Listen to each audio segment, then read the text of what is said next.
So Ken, it's a real pleasure to meet you and to talk to you today. And it's a privilege to think about your career and all the achievements that you have made. So you are a specialist senior educational psychologist and specialist consultant psychologist, and you've been practicing since 1989. You have over 20 years of specialised work with children, young people and adults who have autistic spectrum conditions and other related neurodiverse conditions, including ADHD, dyspraxia and dyslexia. You're currently specialising in working with autistic adolescents and adults, women and girls on the spectrum, and children and families from ethnic minority communities. You have a long list of accomplishments, which include being a consultant psychologist to the National Autistic Society and Cambridge University. You were asked to join the Royal Society of Medicine, and you are currently a senior life associate. You spoke as the first specialist Black EP at the Houses of Parliament at the launch of the National Autistic Society Diverse Perspectives Initiative. You were a recruitment assessor for Shell, specialist diagnostic assessor and trainer for many universities and corporate organisations, and you co-founded the National Educational Psychologist Autism Special Interest Group in 2007 with Dr Laura Cockburn. So Ken, your parents were part of the Windrush generation. Tell me a little bit about your early years and your school experience.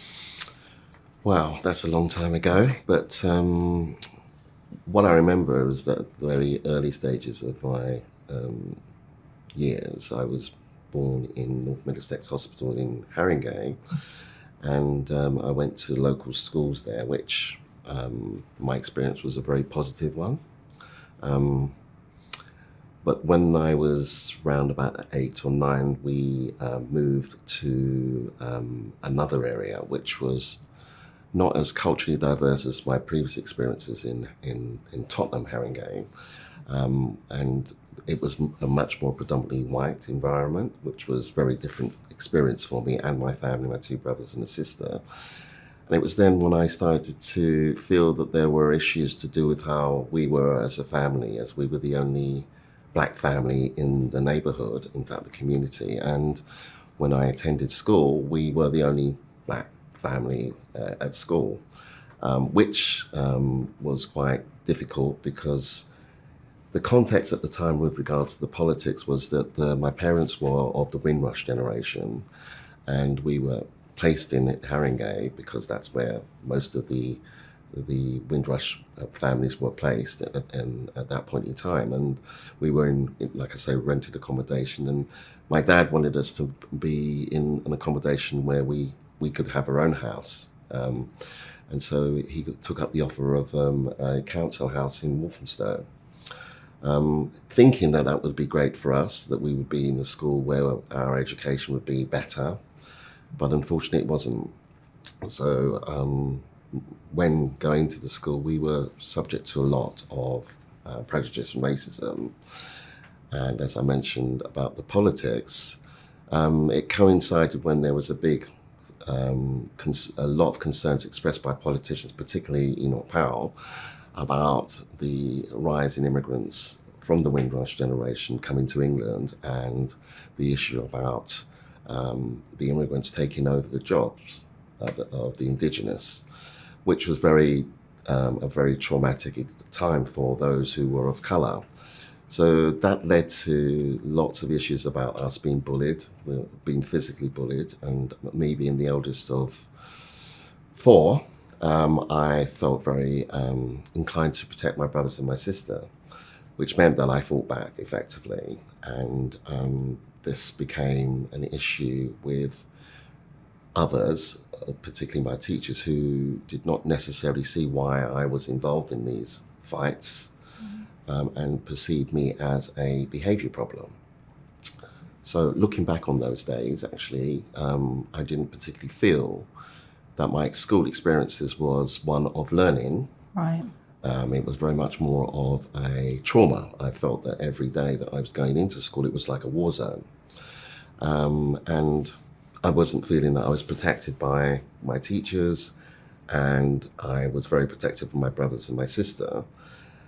But unfortunately for me, they saw me as a behaviour problem.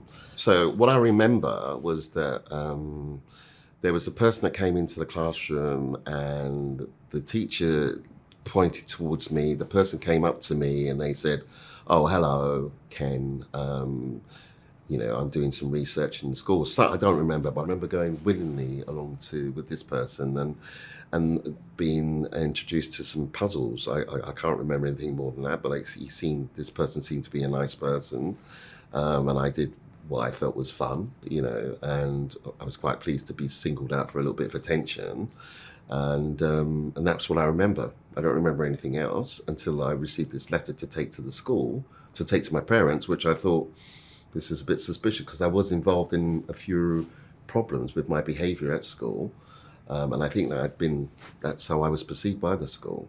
So, and then the next thing I knew was obviously the contents of the letter, or the oral report, was mentioning of me being placed in another school for pupils with behaviour difficulties.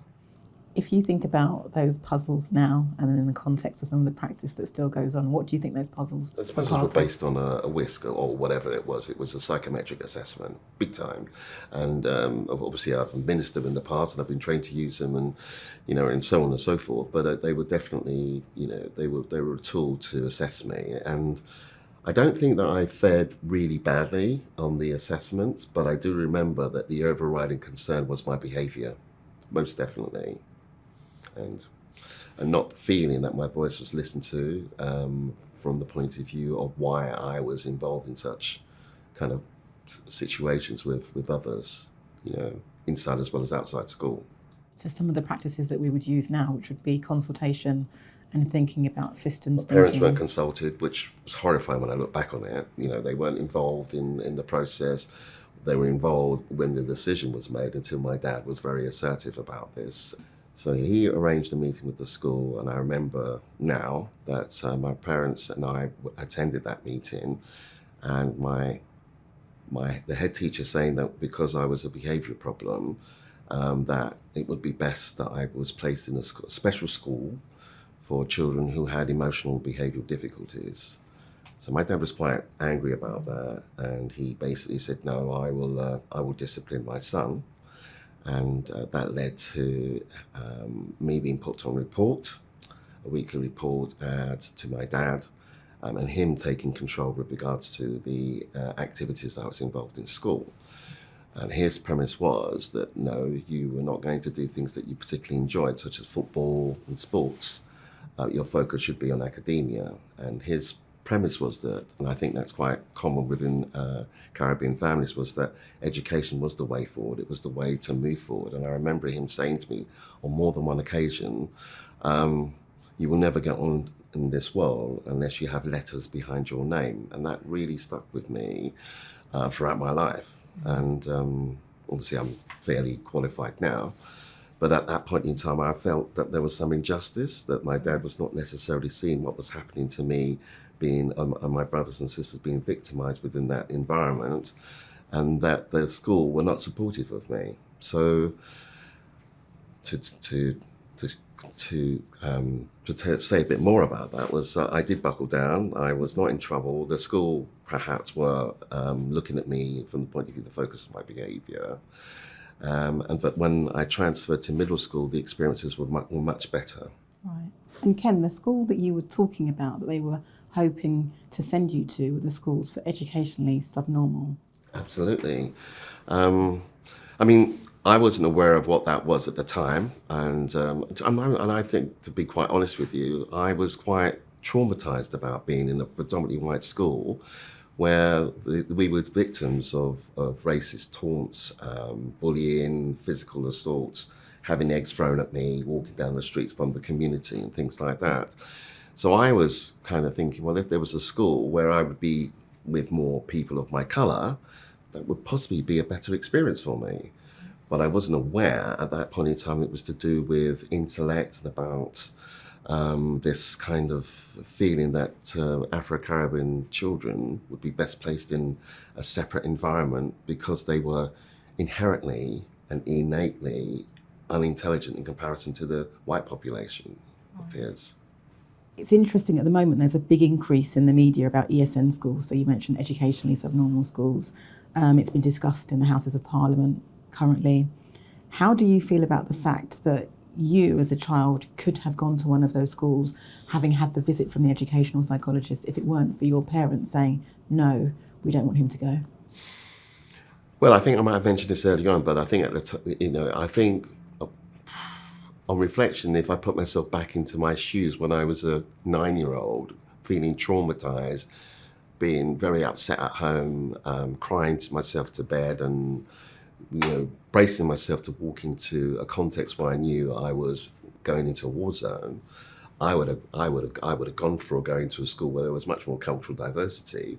The teachers weren't on my side. And if it was put to me that the teachers would respect me and provide me with an education that was akin to my development and understand me as a culture, then I'd have probably seen the positives of that. But I know now that that wasn't the case. So now I know that wasn't the case. I feel extremely lucky and fortunate that my dad stuck up for me, and I had very inspirational people, such as that head teacher that I mentioned. There are others, and I hasten to add, I had some very good white friends. I was in the minority, but I was accepted by the time I hit middle school, and I was very popular. For some strange reason, I hasten to add, so now I'm horrified. And now, with the book that I've been looking through and the programs that I've watched, it's kind of triggered a lot of trauma that I felt that I had suppressed. And I think that's also been borne out from the point of the COVID experience that we've had, and the George Floyd and the Black Lives Matter movement, where I had more time to think and reflect as to what my journey was as a very mature and experienced psychologist. Right. So really sort of traumatic experiences you're talking about then. And then you mentioned going to middle school and it being different. Tell me a little bit about what inspired you then and who were the sort of influences. I think probably the school was a much more relaxed school. I think that my dad was more relaxed, that he'd seen me turn a corner. I think probably a perception of me with my peers was more of respect, because obviously, I had that reputation, and I was able to be a much more like me. So I progressed well, but my dad was still very cautious about me taking on extra curricular type activities, but did let me participate in football. I learned to play the clarinet, so my experiences in that environment was a much more enriched one from being a pupil. So I quite enjoyed that, and I was seen as a very positive light as a good pupil. Right.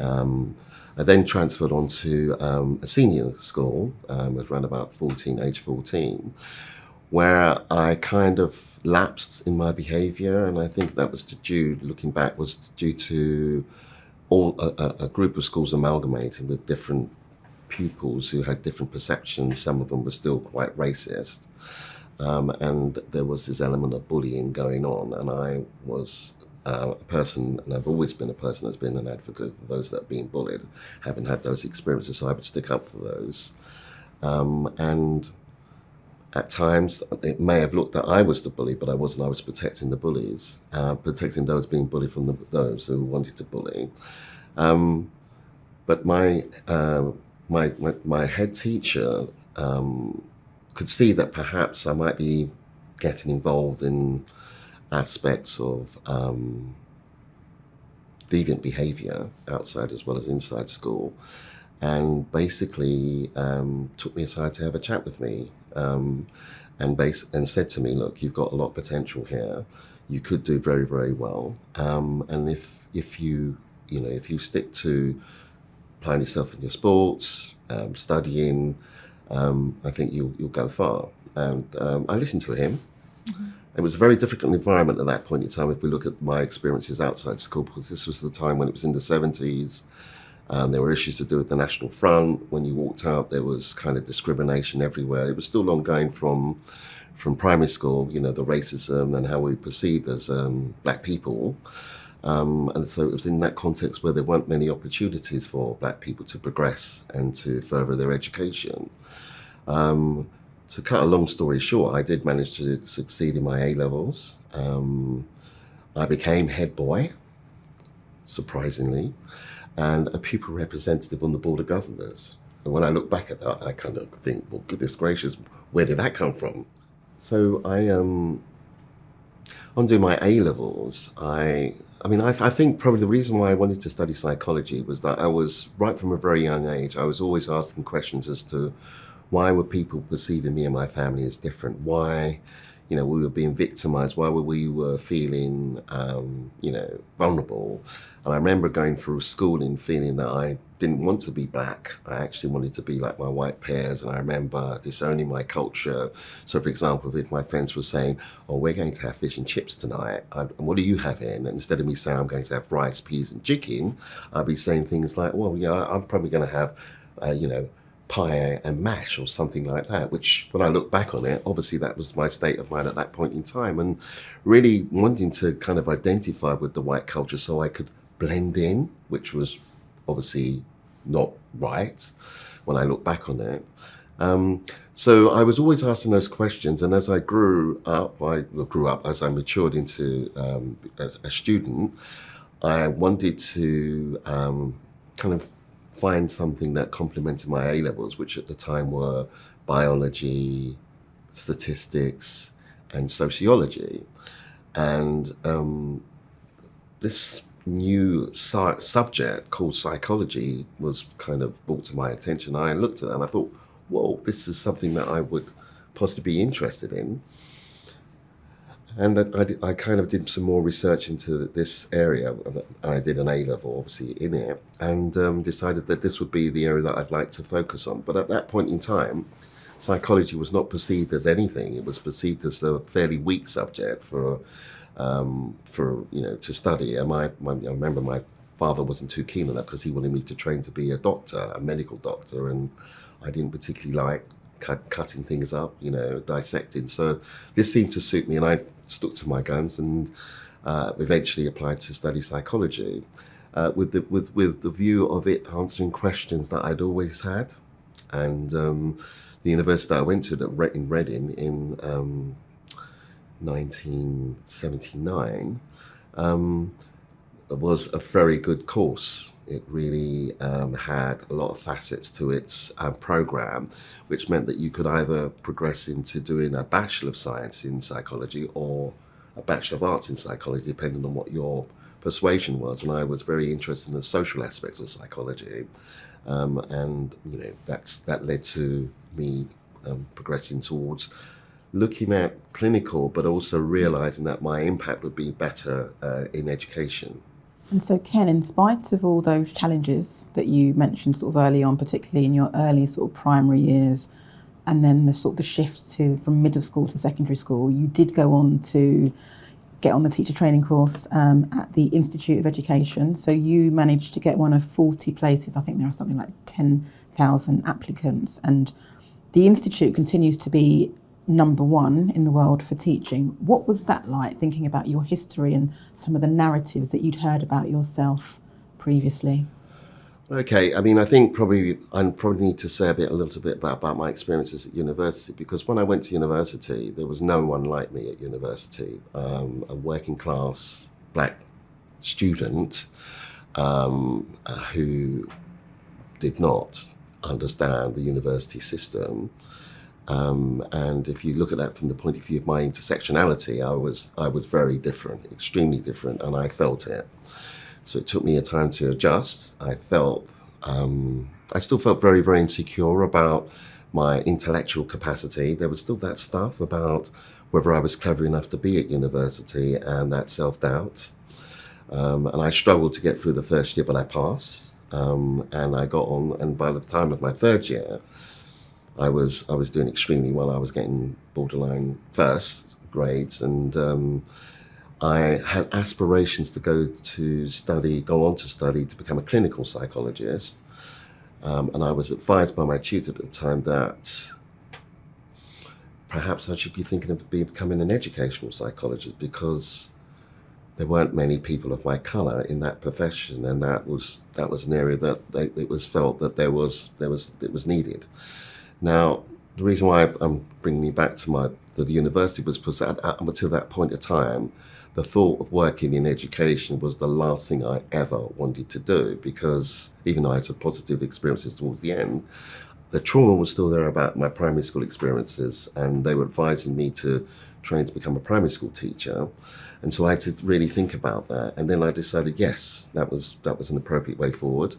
And I applied, as you rightly mentioned, to the best training course in the country at the time. And to my surprise, I was offered a place. So going on to the institute, the child development team, it was a very small group of graduates, I think about 40, and as you mentioned, a lot of people applied for that. I was very conscious that I was the only black male from my intersection in that group, and I became very interested in education for those Afro-Caribbean children and what their experiences were. And that led to me to do some research on children's perception of racial stereotypes. And so I did a project on that, which is very similar to that's been done in America. And it was at that point in time that I also started to realize the work that had been done by the Afro-Caribbean families and about setting up supplementary schools, and in particular the work of Bernie Corrid. And he wrote a small book entitled How the West Indian Child is Made Educationally Subnormal. And I remember looking at that at the time and thinking, that kind of resonates with me. That seems to be my lived experiences. But because I was a student and young, I didn't particularly feel that it was something that was worthy to consider with my lived experiences, but more so what I was researching for others. But looking back on it now, obviously it has had a major impact. So I did well with my training. I qualified as a teacher and started my post in Newham in 1983. I remember, you remember these moments, and I remember that I was placed in a school very near to where I was educated in Walthamstow. This school was in Leytonstone, and I was being supervised by this teacher who thought I was very good. We had very innovative ideas, which stemmed from my training. It came up to Christmas, and his wife came to the Christmas production, and I was supporting the teacher. And his wife was my primary school teacher in my last year at primary school. And I'll never forget this. She said, when I introduced myself, "Oh, Mrs. P, you don't remember me, but I was in your class at last year at primary school." And she just looked at me and she just subjectively just said, "Oh my God, I never thought you'd come that far, or this far." And I remember thinking, interesting, stereotypes, whatever. But I took it as a compliment, and it was kind of a recognition as to how far I'd come. And so thinking about your experiences in primary school, what was it like teaching at that time? So what was the environment like for you as a teacher, and the environment like for the students that you were teaching? Because you mentioned Bernard Cohen's book. I'm just thinking about how that influenced your own practice. Well, I kind of wanted to work in a culturally enriched environment, and I applied for a post in numerous environments such as that. But I was offered a place in Newham to be a teacher, which was, a very good borough from the point of its cultural diversity. And I remember that upon being appointed to be on the pool of teachers where you're going to be placed in a school, that the local authority contacted the head teacher of the school that I was about to be placed to ask permission if a black teacher would be appropriate for his school. So right from there was still this stuff that was about my colour and whether I'd be acceptable to that school. The head teacher said yes. I remember visiting the school, and it was in an area where it was, I suppose, the highest percentage of white children were going to that school, along with some Afro-Caribbean and Asian children. But it was an environment where I just felt, wow, it was a lot of racism towards the Asian schools that were around the area. The shops were barbed up, and I remember thinking, this reminds me of a film that I watched when I was a child called To Serve With Love with Sidney Poitier. And I remember visiting the school and the children running up to me and saying, well, who are you? And one black child saying to me, are you going to be a new teacher? And I remember saying, well, I might be. What would that be like for you? And he said, it'd be great, because it's about time we had a black teacher.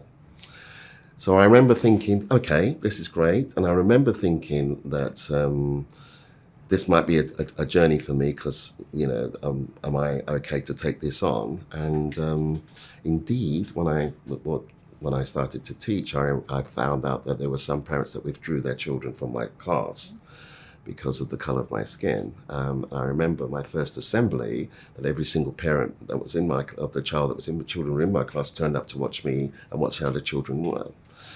I also remember having a difficult time with the teachers themselves, who had kind of negative kind of perceptions of my capacity. But I remember winning them over in time, because my philosophy of working with the children is that we were a team, we respected each other, and I nurtured their confidence and their self-esteem, which led for me to have a very positive experience towards the end of that. And I decided from there that I wanted to progress my specialisms. I'd always wanted to train to be an educational psychologist, and I was appointed in 1989. And I was successful to be appointed to the speech and language unit, which was attached to that school, which kind of enabled me to diversify with regards to my teaching skills and work very closely with the speech and language therapists. Right, so tell me a little bit about, so you mentioned that after teaching you went on to educational psychology. Tell me a little bit more about what led you to train in that area specifically, because you mentioned before about clinical. Tell me a little bit more about why educational psychology. Well, I think once I started teaching in primary, I loved it. I actually realized that my experiences were, that you could change your experience, and the value of being an educator who is open-minded, challenges their own identities and how they work with different cultures. And I think that was something that I really embraced.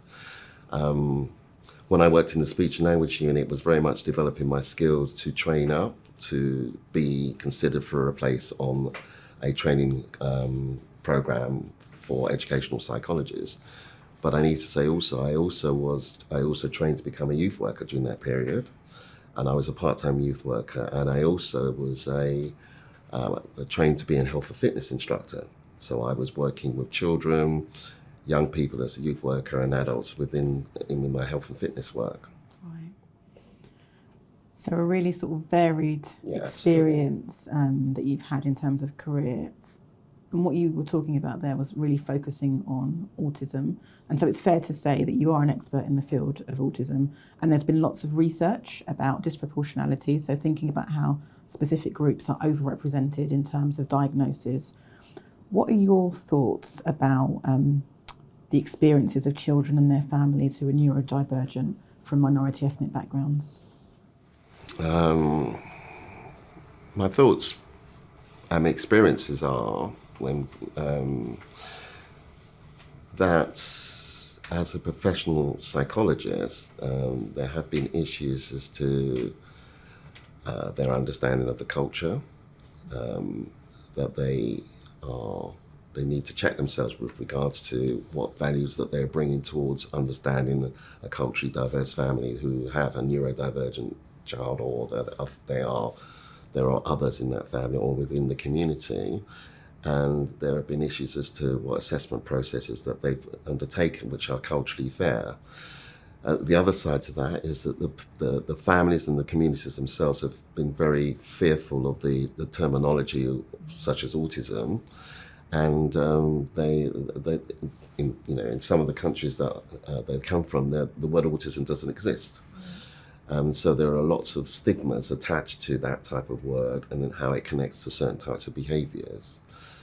So there was an issue about how you work with the community in order to understand what the community's perceptions are, in order to brace the issues to do with neurodivergency. So I think that's where a problem was was definitely there. And there was also the issue to do with whether the professional perception was not of a neurodivergent condition, more of something that has been historical about people of colour being a behaviour problem, and whether that should be the appropriate consideration. So in my professional role, I've come across children, young people, and indeed adults who've been placed in environments that are totally inappropriate, like schools for pupils with emotional behavioural difficulties or social, emotional, mental health issues, whereupon on closer inspection there is neurodivergencies there. And indeed they've gone on and they've become adults where they've gone through a system where they've become medicalised and become coshed through medication, and that's led to, shall we say, more serious psychiatric disorders which have not been treated, and it's led to very disturbed individuals that have entered back into society, unfortunately. So the things that you mentioned there have had a really adverse impact on minority ethnic communities, but you yourself have had you've made a significant contribution to reducing some of that. So you've worked really closely with the National Autistic Society. Tell me a little bit about your role and how you have tried to reduce that marginalisation for those communities. My role as with the National Autistic Society, and just generally in your work as an educational psychologist. Well, I mean, as an educational psychologist, I started off being very interested in speech and language issues, having been involved in, being a teacher in charge of the speech and language unit. But it was then that I started to realise there were individuals that were not fitting the profile of a child with speech and language difficulties or disorders, or what they termed them. There were a group that we looked at that had what's known as a semantic pragmatic disorder, whereupon a close inspection that was akin to what was known as autism. So I was quite interested in that, and when I trained and when I was appointed to be an ed psych in a local East London borough, and it was 1991. I was very much interested in developing the initiatives to help understand children with speech and language difficulties, but that led to work on understanding their behaviours, and eventually I became very involved in autism. So I was promoted to a senior specialist educational psychologist post for autism, but alongside that I was asked to become a clinician, for want of a better word, at the Lorna Wing Centre, which is renowned within the world as being one of the best diagnostic centres for autism. And I trained under Lorna Wing and Judith Gould at that time, and in order to ensure there wasn't a conflict of interest with my work within local authorities and EP, I specialised in working with adults and assessing adults as part of a multidisciplinary team. So that really developed my skills and my knowledge base within this particular area. And I also became much more aware of other neurodivergent conditions such as attention deficit hyperactive disorder, dyslexia, dyspraxia, and others, but also working in a multidisciplinary way with occupational therapists, speech and language therapists, and social workers, in order to ensure that we had a much more holistic kind of assessment with the medics. Right. I think from the position of the profession, it would have been a huge loss to us to not have had the input that we've had from you and all the insights that you've shared, and most recently thinking about the book that you co-authored, you co-edited about autism, which talks about the barriers for families to getting diagnosis and help. Tell us a little bit about the book and the process of being involved in that. Okay, the book was it was a gem from the point of view of COVID, but I set up an organisation with another colleague of mine, Laura. As a result of the work that I was doing at the Lorna Wing Centre, we were looking at assessment practices, and I was very much of the persuasion that, assessment and a diagnosis is not something that I feel comfortable with. If the diagnosis is made, it has to be leading to something. There needs to be a pathway which enables the young person that's being diagnosed to have an opportunity to progress in whatever capacity that needs to occur, for example, schools. So I used to talk about assessment practices from the point of my role as a senior specialist, where I was involved in developing strategy, looking at the environment, looking at the community, and making sure that we had the right resources within the environment to meet the needs, so that we were moving away from what I considered to be a within deficit medical model, more akin to what I considered, I'm not sure if it's the right terminology in this day and age, but the social model of disability, looking at the context and providing the resources to help everyone. So as part of that, we, psychologists felt that we needed to develop the knowledge and expertise of those within the educational psychology world about autism, and to run study days. So we used to have an annual study day, and that went for up to 13, 14 years prior to COVID. I think it's still going, I've since left the organisation, just to concentrate more on minority ethnic community work. But as part of that, we ran some very interesting days on autism, ethnicity and culture, for instance, behaviour. I have to think about criminal law and autism, and IT and autism, and quite a few which are in the book. And so when we decided that we wanted to write a book, I think we drew upon our study days, and we invited a range of speakers to contribute to the book. And very much a crux of the book is it's about the voice of the people with neurodivergent conditions. So that's very much a theme that is prevalent within the book, which is edited by Judith Gainsborough. But there were many editors, and I was one of them, of a few chapters. The one that I mainly edited was the chapter 9 on autism, ethnicity and culture. Right.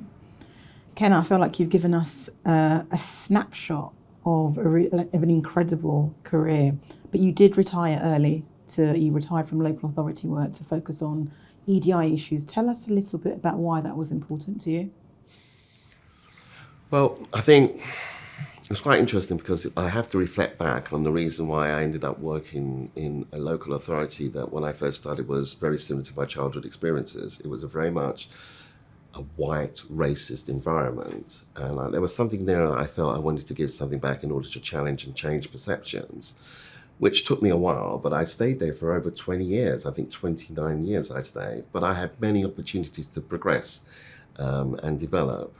And so when it became right for me, I felt very passionate about my school base being progressing into working with minority ethnic communities, women and girls that were under the radar from the point of view of being perceived as having another neurological condition, not necessarily autism, and adults, because I was witnessing that the children that we were supporting as a local authority, they were going into adult settings, and they were not having the right supports that they previously had in children's services.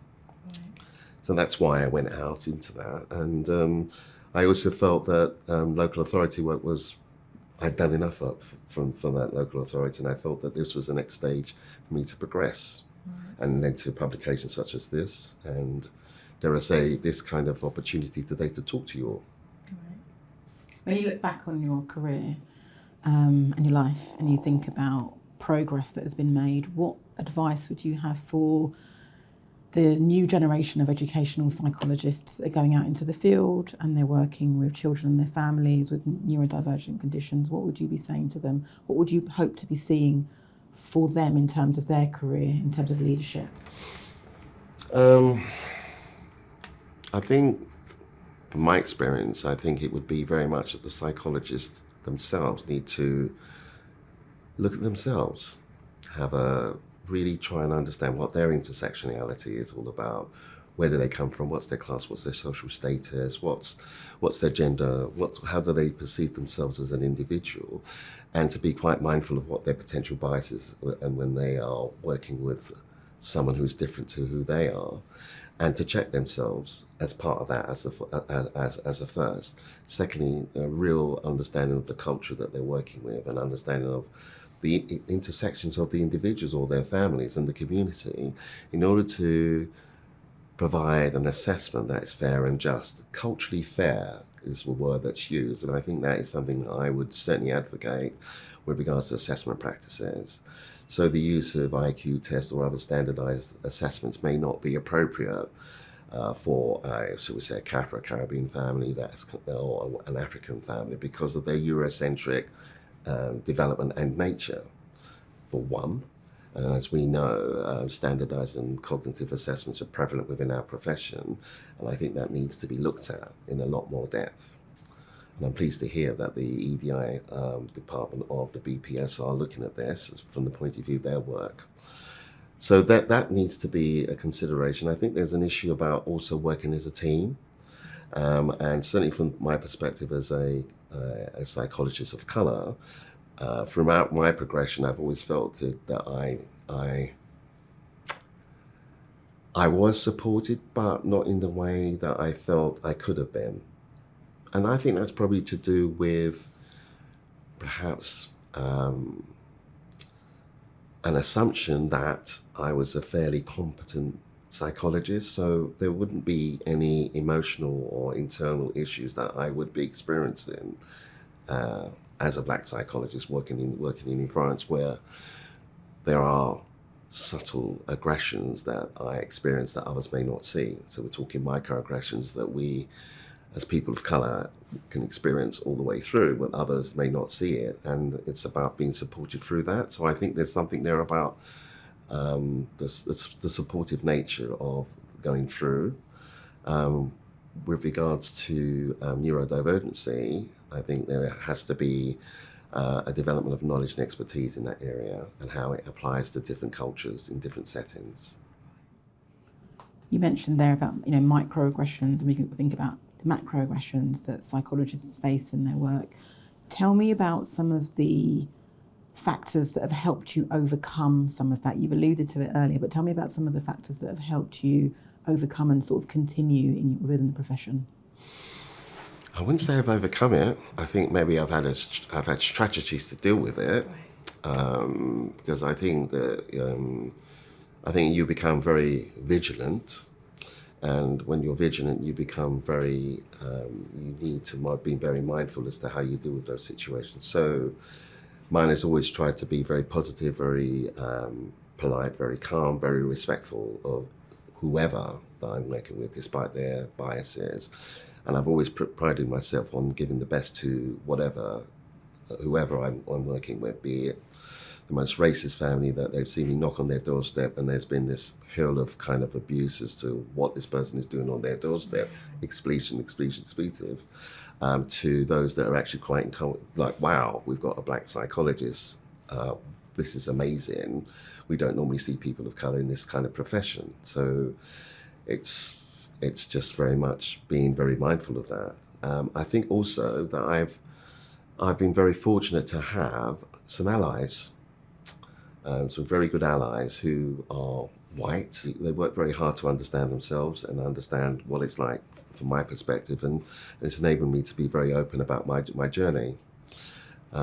So yes, I think those two, and I think there is an issue about how we support each other and how we challenge each other and how we train each other, and training organisations I think really need to be mindful of the stuff that the BPS doing on promoting the lived experiences of those that are of colour, which has not been out there and prevalent up until recent times. What we've seen is historically a certain intersection of what a psychologist is, and I certainly remember when I first started and going to these conferences, and I was looking around and thinking, once again, here I am, it's me, there's a few of us, but how different we are, and what can we contribute to this? Do we go with this, or how are we going to be able to challenge and change it, particularly with regards to anti-racist practice in assessment practices?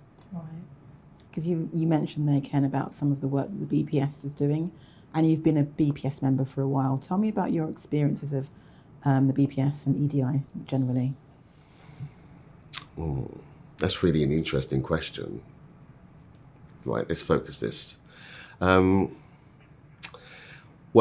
I've always been interested in the BPS. I've been a member of the BPS since my inception as a psychologist. I've been interested in the work that the Department of Educational Child Psychology have been involved in. I've been an active member of that in the past. In fact, I've done workshops on, for instance, further education and higher education and what we can provide as support in those contexts. But apart from that, I've not really had anything direct to do with the BPS until recently, when there were some concerns that I had about a review of a chapter that I'd edited. And when I, with my allies, expressed our concerns about this, I did not feel that the actions that were agreed or the process was helpful, and indeed it suffered a lot of distress as a consequence of that. And with a lot of thinking and support, decided to raise the issues with the BPS. And that's when I got to meet with the EDI, Equality, Diversity and Inclusion Department, where I met with some very supportive people who understood my journey, understood what the issues were, and were very supportive in thriving towards effecting some change as to what my experiences have been, which I can only commend. And when they asked me to become involved in this oral history, I was more than willing to do so. But my proviso was that this has to be a part of the continuing work that the EDI is actually kind of doing. And so it's been a positive experience to date. Right. And it sounds like you forged a relationship with the BPS, and there are activities that you're getting involved with in terms of EDI. What are your hopes for psychology generally moving forward? Well, I'm very impressed with what EDI is doing from the point of view changing the kind of the face of what psychology is, in order to give a realistic perspective as to what psychology is really about. You know, really that there are psychologists from different backgrounds, different intersections that can contribute to this diverse society that we live in, and that can only be good from my perspective. And certainly I've been perceived in the past, and I'm quite humble about it because I'm very unassuming, that I've been a trailblazer, and sometimes I've actually not felt like a trailblazer. I've sometimes felt like an imposter. And so, you know, to sit here and have a chat about my lived experiences is something that I hope others will gain something from, and hopefully it will help them to consider their pathway, because mine's not been the traditional pathway into where I am to date. I've had to really look for opportunities where they presented themselves and gone with them, but being very mindful that it's always been about promoting awareness of equality, diversity, and inclusive issues, and that's been at the forefront of all my practices. Right. And Ken, as we come to an end, as we draw to a close, if you were to sort of share any of your key learning points, so, you know, as a human being, as a black man, as a psychologist, if you were sharing those with any psychologists, including psychologists from minority backgrounds, what would you be saying? What have you learned? Well, I think I've kind of said about learning about yourself as an individual, you know, thinking about who you are as a person, thinking about what you bring to the profession of psychology, challenging your assumptions, your stereotypical assumptions, because this profession is a very powerful profession. People are affected by what psychologists say and how they behave towards others. And I think it's important that there is that recognition of oneself and how one is in this profession, but also to support each other, to have open, constructive dialogues about issues that relate to the profession of applied psychology and the issues that are ongoing over time, most definitely. And to be a leader in research, and to embrace, you know, different kind of approaches to applied psychology. So, for instance, I'm very passionate about looking at neuroaffirmative ways to describe people who are neurodivergent. In other words, let's move away from the medical diagnostic model, or let's address that way of assessing and look at positive ways of that assessment And if a diagnosis has to be made, then it has to be made along the basis of neuroaffirmative kind of comments as opposed to deficit comments, and neuroaffirmative ways of thinking to embrace us all as an inclusive society. Thank you.